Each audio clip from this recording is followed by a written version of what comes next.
Hey everyone, I'm Mac and welcome to Range Day, where every day is Range Day. Today I'm going to show you what my everyday carry, or EDC, looks like. Like the name suggests, this is what I carry on myself every day when I'm legally able to. Now this is my EDC loadout at this point in time. Here at Range Day, we are constantly testing out new equipment and trying to better ourselves, and naturally our EDC will evolve over time as well. I know for a fact that there are some upgrades that I already intend to make to my EDC, but if you are considering any of the gear that's going to be on the table, I'm going to give you my honest thoughts about it. Now, I'm going to show you what I carry in the order of frequency of which I use it every day. So, let's go ahead and get into this. Now, this should go without saying, but I wear clothes every day. And for pants, shorts, it's good to have a good belt to hold them up. It's even more important if you keep a lot of equipment on you, like multi-tools, knives, flashlights, keys, wallets, phone, you name it. That extra weight in your pants can add more stress on your belt, and over time, your belt might turn into a flimsy spaghetti noodle. If you conceal carry, you need a strong belt to make sure your holster doesn't move around or sag.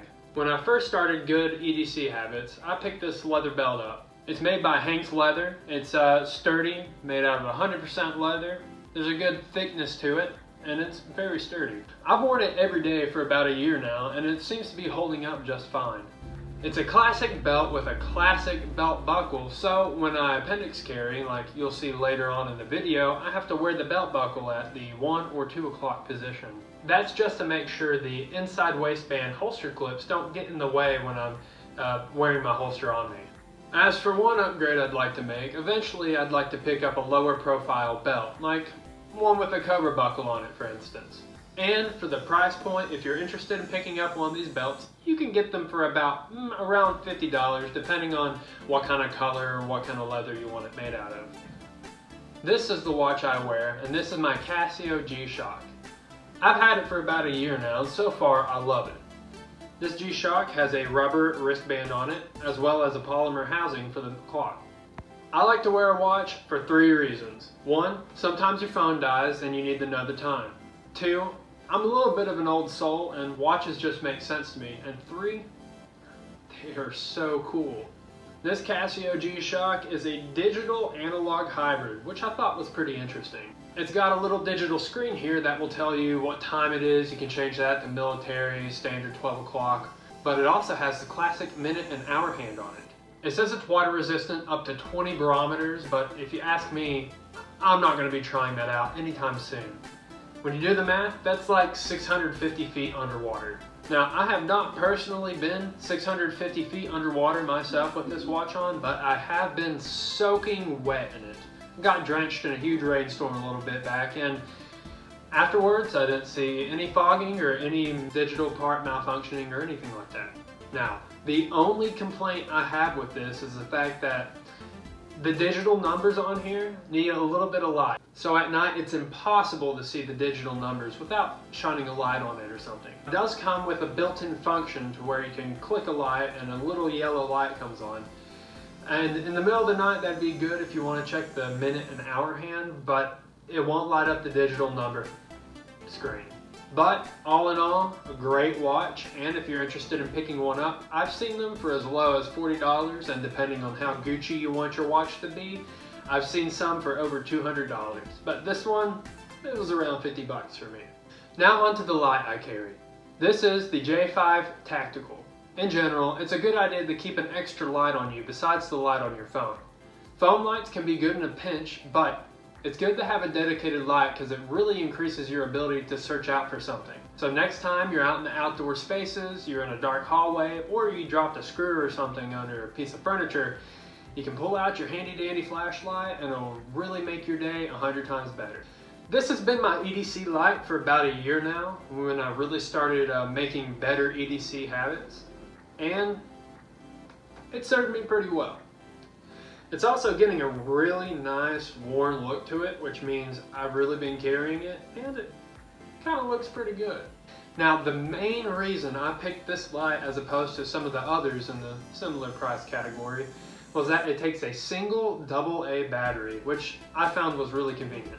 It's got 3 settings, a bright, a dim, and a strobe. The lens is telescopic, so you can increase or decrease the width of your light beam. And now onto my complaints. The biggest complaint I have with this is the fact that the clip is it's a little weak. The clip, it doesn't really clip anymore. It's kind of bent up a little bit. And these little bolts that hold the clip in scratch everything. The driver's side door of my Camry looks like a cat climbs in there on about a daily basis. Another thing is I found that the light lens scratches fairly easy. I carry it in my right pocket with a clip, and I keep my keys in my right pocket too. And it looks like over time, my keys have scratched the lens. It's not a big deal, you know, it still works and all, but the fact is there's a little bit of a dim spot where the light hits that scratch. And compared to a lot of EDC lights this day, it's a little bit big. And again, this is another upgrade I plan to make to my EDC in the near future. But for the price, it's a good light. You can pick it up for about $15 now online. And onto my knives, I carry 2 knives. And that might seem like overkill, but I have my reasons. For my first knife, I carried this Swiss Army knife, and technically, I guess you could consider it a multi-tool as well, but for a long time, I used it as my primary knife. My wife got me this knife about 3 years ago, and I've had it on me ever since, and believe me, I've put it through its torture. It's a tough little guy, and it's seen a little bit of abuse. There's some rainbow discoloration on the blade, which I tried to open a bottle of wine with it. I did open a bottle of wine with it, and it bent the blade a little bit. So I took a really hot torch, heated over it, and bent it back with some pliers and a hammer. I honestly used the tweezers really more than anything else on this knife, but I have used the other attachments when I've needed it. For the price point, it's about $20 depending on what model you can get. You can get some with more attachments. You can get some that are clear on the front and show the gears on the inside. Those are really cool, but good solid knife. The other primary knife I carry is the Benchmade Osborne. This was actually a wedding gift from my buddy Taylor here on the channel. Now this is my newest EDC gear item, so I don't have any war stories with it. But when I've needed it to cut things, it cut things. It's really slim, which is great for EDC because if it's not comfortable, you're probably not going to wear it. Also, the clip is very well made, and in comparison to my J5 Tactical light, this is a good selling point. The hinge for the blade is also very smooth, so if there's ever a point you need to just sling it out, you can sling it. And now, time for the price point, which, if this wasn't a gift, I probably wouldn't be carrying it, because you're looking at about $200 if you get this from Benchmade. But it's very, very sturdily made, and it's great, it's sharp, and you're never gonna need another EDC knife again. And now onto the thing I probably know the least about. I'm not even for sure who makes it, but it's all I have for now. In the future, I'm probably going to upgrade to a Leatherman Multi-Tool. They're very, very lightweight and made very well, and they're slimmer than this. This is a chunky boy, but it's got everything you need. It's, you know, it's big and chunky, but it's got all of the attachments that you can need. You know, pliers, knives, 2 sizes, saws, flathead, Phillips head screwdriver, pretty much everything you need, but it's not as slimline as a Leatherman. So if you're interested in this price, who knows? I found it one day. I don't even know where it came from. I think my mom got it for me a long time ago, but I don't remember. Chapstick. I carry this primarily during the winter time when the air starts to dry out. It's either Chapstick or Burt's Bees, and I really don't have a preference. I usually lose it, misplace it, or send it through the laundry machine on accident before I get the chance to use it all. But it's good to have on you. Keeps your lips from getting chapped, and Bae loves it. So for the price point, $1 maybe, 50 cents, I don't know. It's good to have on you. We've been going in the order of how likely it is for me to use my EDC equipment. And thankfully, I've never had to use this. However, you know the old mantra, it's better to have and not need than need and not have. My Glock 43. And for safety's sake, let's go ahead and clear a few things up. This firearm is unloaded. Both of the mags are unloaded. And the muzzle is pointed in a safe direction. This is the Glock 43, which I affectionately call the baby Glock. Papa Glock, well, he stays on the range belt.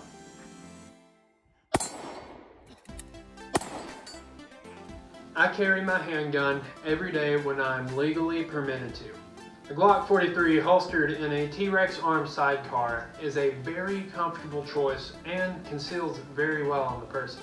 Chandler here on Range Day did an overview of his recent T.Rex Arms Sidecar holster he picked up, so go ahead and check that video out when you get the chance. Appendix style holsters are great all around. Tier 1 Concealed also makes a very good appendix carry holster, and Trevor did a video on that. So if you're thinking about appendix holsters, go check those videos out. If you get a Glock 43 new, it'll come with two mags, one with a pinky extension and the other with a flush base plate. However, I went ahead and took that flush base plate off this magazine and put on a Pierce +1 pinky extension. That way it gives me another round in the mag and it lets me get my whole hand on there, but just barely. The Glock 43 is about as small of a handgun I would carry. Any of those micro carries, I'd rather not deal with. This Glock 43 has the 3-dot night sights on it, which the 3-dot night sights easier for me to aim with than the standard Glock sights, but again, that just comes down to personal preference. When I started to carry a handgun, I was deciding between a Smith & Wesson Shield and a Glock 43. And I tried out both of those handguns and they are both good, both reliable and have an incredible track record. But at the end of the day, I went with the Glock just because I got a better deal on it, and Glocks tend to retain their value more. So down the road, if I decided to trade it in, that'd be the better option. Now, here come the complaints. At the end of the day, the Glock 43 is a subcompact handgun. It's also single stack and 9mm, so that leads to a whopping 6+1 in the chamber. Or, with the Pierce +1 extension, 7+1. You're not looking at a very high ammo count here. Now, Terran Tactical makes some +3, maybe even a +4 extension for the Glock 43. And then you're getting into the category of a decent amount of ammo in a magazine. With it being a subcompact, you do have some limitations on accuracy and range, which that may come down to training, and over time I've been able to shoot my Glock 43 fairly accurately and rapidly. A Glock 19, which is the size up from this, so probably Mama Glock, holds 15+1 in the chamber, and that's very good. The Glock 19 is also bigger and has a longer barrel and slide, so you can have a more comfortable shooting grip on it. And I also have to gripe about reloads. Occasionally when I'm doing a reload on the range, the mag doesn't want to drop free all the time. Sometimes you have to finesse it out with a little bit of a shake. But I think that comes down to the style of the handgun, not necessarily the Glock 43. Because I've also seen Chandler here on Range Day have to shake his P365 a little bit to get his mag to drop free. Again, which is another reason I would prefer a compact or a full-sized handgun for a concealed carry. Also, I've heard that there's a small break-in window that you need for a Glock 43. I think the round count's around 200, and I can attest to that because when I first got the Glock 43, I was taking it to the range, trying it out, and I was experimenting with different gun mags. There are about 3 or 4 jams or weapon malfunctions I have with the Glock 43, but that could have had to do with what kind of gun mags I was using. I was trying out some of the ETS gun mags and they just weren't fitting very well in the Glock 43, and I had a couple of jams. And that made me a little superstitious, so I don't even carry the Pierce in my Glock 43. I keep the Pierce as my backup mag and carry the Glock OEM base plate with the pinky extension in the Glock 43. But I can tell you, after I got through the 200 round count, which is apparently the break-in window for the Glock 43, I haven't had a malfunction since, and I've probably put about 2,000 rounds through this Glock. Glocks aren't too bad on price. You can get a Glock 43 new with night sights for around $500, but buy used. I got this guy on a really good deal, and when I looked at it, it still had factory grease in it. Nowadays, people just don't shoot a lot, and the average person maybe gets about 100 rounds a year. As for my ammo, I carry Hornady Critical Defense, which they're going to be expensive. For a whole box, you're looking at maybe 25 rounds, and it's about $1 a round. But if it ever came down to it, you'd rather have the peace of mind of knowing that your ammo is not going to malfunction. Also, since it's a 9mm, the stopping power is not equivalent to a 40 or a 45, so the hollow point is a huge plus, adding a little bit of stopping power to your weapon. And that's everything I carry on my person on a daily basis, again, when I'm legally allowed to. This is just my EDC at this point in time. I'm going to be making some upgrades in the near future, and you can best believe that we'll be doing update videos on it. We're going to be releasing some great content soon, such as product reviews, highlights, and training tips, so stay tuned. Hit that subscribe button if you want to stay up to date with the channel. If you want to get notified when a new video is up, hit that bell icon beside the sub button. If you can't get enough range day, go check out our social media pages. The link will be in the description below. Thank you all for watching. This is Mac, signing off at Range Day, where every day is Range Day.